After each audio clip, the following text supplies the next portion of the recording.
tekereza ubuzima bwawe ari nka filime, naho abandi bantu bose bakaba ari abakinnyi ba filime, aho buri muntu wese afite role akina yihariye itandukanye n'iyundi.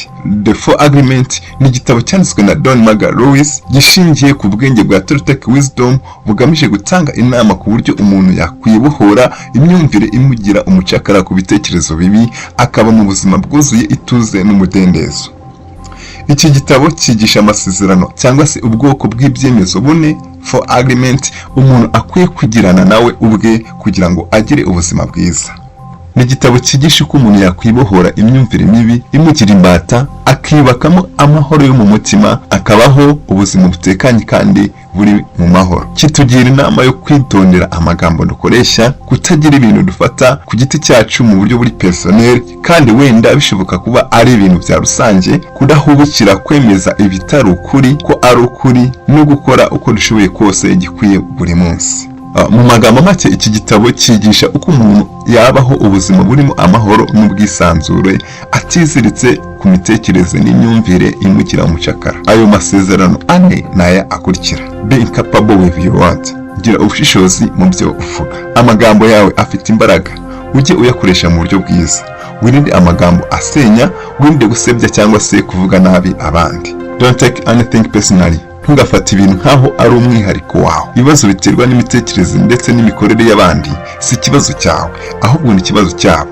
Ikindi kandi, si wowe buri gihe baba bagamije kubabaza cyangwa se gushimisha. Don't make assumption. Ntukagire ibyo wumva ko ari ukuri kandi utabifitiye gihamya. Jya usobanuza neza mbere yo gufata icyemezo icyo ari cyo cyose.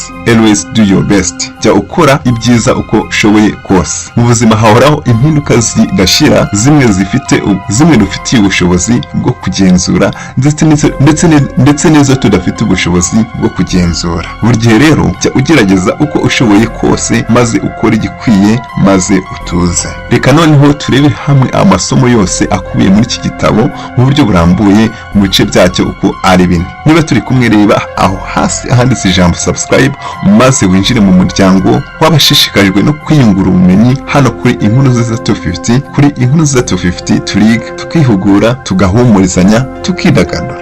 Reka noneho dusome ibitekerezo by'iki gitabo mu buryo burambuye. Tugiye kubanza dufatire hamwe ibice bibiri: Being capable with your words, ndetse na chapter ya kabiri, Don't take anything personally. Being capable with your words. Gira ubushishozi mu byo uvuga. The word is the most powerful tool you have as a human. It is a tool of magic, but like a sword with two edges. Your word can create the most beautiful dream, or your word can destroy everything around you. Iyi chapter niyo ya mbere muri iki gitabo The Four Agreement, kandi niyo shingiro ry'amahame yose Don Margaret Lewis yigisha. Aha umwanditsi asobanura uburyo amagambo tuvuga afite imbaraga zikomeye zo kubaka cyangwa se gusenya byinshi mu buzima bwacu. Ijambo ryawe ni inkota cyangwa se intwari ikomeye yagufasha kugera ku ntsinzi, ariko kandi wayifata nabi akaba ari wowe ubwawe ikata. Umusirikare w'igihangaje ntabwo umubonera mu mubyimba we cyangwa se igihagararo afite, ahubwo uburyo afatamo intwaro, inkota ye ndetse n'uko ayikoresha, ibyo nibyo bimuhesha gutsinda cyangwa se gutsindwa ku rugamba. Nabifata neza azivugana umwanzi, ariko nabifata nabi izamwikatira we ubwe. Lewis avuga ko amagambo yacu agira imbaraga zo gusenya cyangwa se kubaka. Iyo umuntu avuze amagambo meza, agira ingaruka nziza ku buzima bwe n'ubw'abandi muri rusange, ariko nanone amagambo mabi ashobora gusenya umuntu wese. Urugero, iyo umuntu akubwiye kenshi ko uri umunyabwenge, ko uri mwiza, bigutera imbaraga kandi bikakongerera icyizere. Ariko iyo uhora ubwirwa ko ntacyo ushoboye, bikugiraho ingaruka mbi, ugatangira kwiburira icyizere. Bityo rero uyu mwanditsi atubwira ko dukwiye guhitamo amagambo meza tuvuga, ndetse tukizengurutsa abantu batubwira amagambo meza, kuko ashobora kugira ingaruka zikomeye ku bandi ndetse no kuri twebwe ubwacu. Uyu mwanditsi aduha urugero rw'ukuntu amagambo y'umubyeyi ashobora kugira ingaruka mbi cyangwa se nziza ku mwana we. Umwana musanzwe akiri muto yakundaga kuririmba ndetse no kubara inkuru. Uwo mwana yaririmbaga nk'ibisanzwe, umubyeyi we ahita amubwira ati, ceceka, reka gusakuza, urumva urwo rujwi rwawe. Abimubwira mu ijwi rirakaye cyane. Uyu mwana byamuviriyemo gukura azi ko avuga nabi, ko adashobora kuririmba neza, kabone n'ubwo yabikundaga cyane. Ariko nyuma yo kwanduzwa n'amagambo mabi y'umubyeyi we, ibyari kuba inzozi ze zo kuzaba umuririmbyi ukomeye byari bigeze ku musozo. You plant a seed, a thought and grow. Your word is like a seed and human mind is so fertile. Utera urubuto ari rwo bitekerezo. Amagambo ni urubuto utera mu butaka kandi intekerezo zawe ni nk'ubutaka burumbuka cyane. Hano niba tuvuga ingaruka z'amagambo ku buzima bwawe, ntituvuga amagambo n'ibitekerezo abandi bakuvugaho gusa, ahubwo turavuga no kuri ya magambo wibwira wowe ubwawe ndetse n'ibitekerezo witekerezaho wowe ubwawe. Ya magambo bya bitekerezo bikubwira ko ntacyo ushoboye, kutagaragara neza mu isura, kuvuga nabi, kubyibushye cyane, kuri mugufi cyane n'ibindi bitekerezo bibi. Ibyo iyo biteye mu butaka bw'ibitekerezo byawe kandi twabonye ko burumbuka cyane, ibyo bitekerezo bibi birakura bigahindura ubuzima bwawe nk'amatongo yuzuye ibigunda byinshi. Ibi birakwereka ko ukwiye gutangira kwikuramo ibyo bitekerezo bibi, ahubwo ugatangira kwiyubakamo ibitekerezo byiza. Mu mitekerereze ya muntu hari ibyo abahanga bita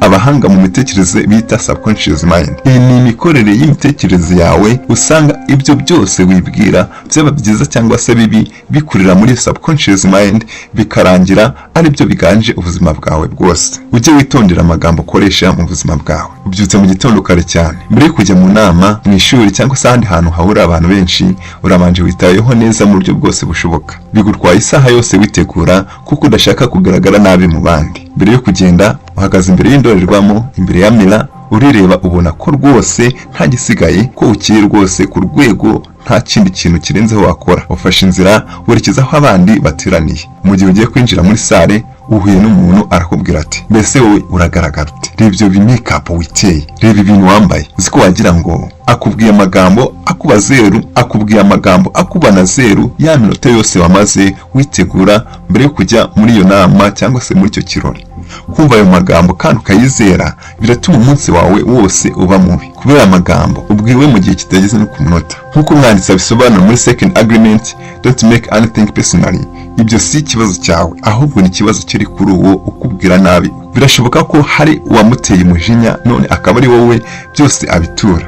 Iyo ayo magambo mabi ubwirwa, icyiza nuko uyirengagiza. Ujye wirinda ibigambo ndetse n'ibihuha. Gossip is a black magic at its worst because it is pure poison. Ibigambo n'amabwire ni nk'uburozi butavangiye bushobora kwica vuba ubunyoye. Uyu mwanditsi asobanura uburyo amabwire n'amagambo y'ibihuha ari ikintu gisenya kubi. Abigereranya na virusi yinjiye muri sisiteme ya mudasobwa cyangwa se indi sisiteme y'ikoranabuhanga. Inama tugirwa n'umwanditsi iragira iti, ntugakwirakwiza amagambo udafite igihamya, ntugasenya abandi, kandi ntukemere kwanduzwa n'amagambo mabi y'abandi. Amagambo yawe ashobora kurema cyangwa se kugira ingaruka nziza iyo akoreshejwe neza. Louise atanga urugero rw'uburyo amagambo yacu ashobora kubaka ikintu cyiza mu buzima bwacu. Iyo uhamiriza umuntu ko ashoboye, agira imbaraga zo gukora ibintu bikomeye. Urugero mu buzima bwacu bwa buri munsi, muri couple, iyo umugabo abwiye umugore we amagambo meza nka uri mwiza kandi ndagukunda, umugore we arushaho kwishimira umubano kuko yumva ko akunzwe. Mu kazi, iyo umuyobozi abwiye abakozi be ati murakora akazi kanyu neza, barushaho gukora neza no kwitanga ku nshingano bakora. Koresha amagambo yawe neza mu buryo bwubaka, wirinde amagambo asenya. Rusoza iyi chapitre, takeaway twakura muri chapitre ya mbere n'iya kabiri niyi. Iyo umuntu akubwiye amagambo mabi, akagutuka cyangwa se akakugirira nabi, bikunze kumvikana nkaho hari wowe ikibazo, ariko mu by'ukuri abantu bavuga cyangwa se bagakora ibintu bishingiye ku byo bari byo ubwabo, aho bavuye, ibitekerezo byabo, imikurire yabo n'ukuntu babona isi. Ntibishingiye kuri wowe ubwawe. Ibyo abandi bavuga cyangwa se bakora si byo bigena ubuzima bwawe, ahubwo ubuzima bwawe bugenwa n'ibitekerezo byawe. Niba umuntu agututse, birashoboka ko ari wowe wifitiye ibibazo bye, si wowe ikibazo. Iyo utitaye ku magambo cyangwa se ibikorwa bibi by'abandi, uba ubohotse. Kuba utagendera ku by'abandi bakuvugaho cyangwa se bagutekerezaho biragufasha. Yes, birashoboka ko hari isomo ukuye muri iki gitabo. Haba ari igitekerezo, inama cyangwa se indi nyunganizi iyo ari yo yose, watwandikira muri comment section. Sangiza abandi iyi video kandi ntiwibagirwe gukora subscribe. Iyi ni Nkuru Nziza 250, naho njye mwumva akaba ari Francis Nkuru Nziza. Tuzahure ubutaha. Subscribe.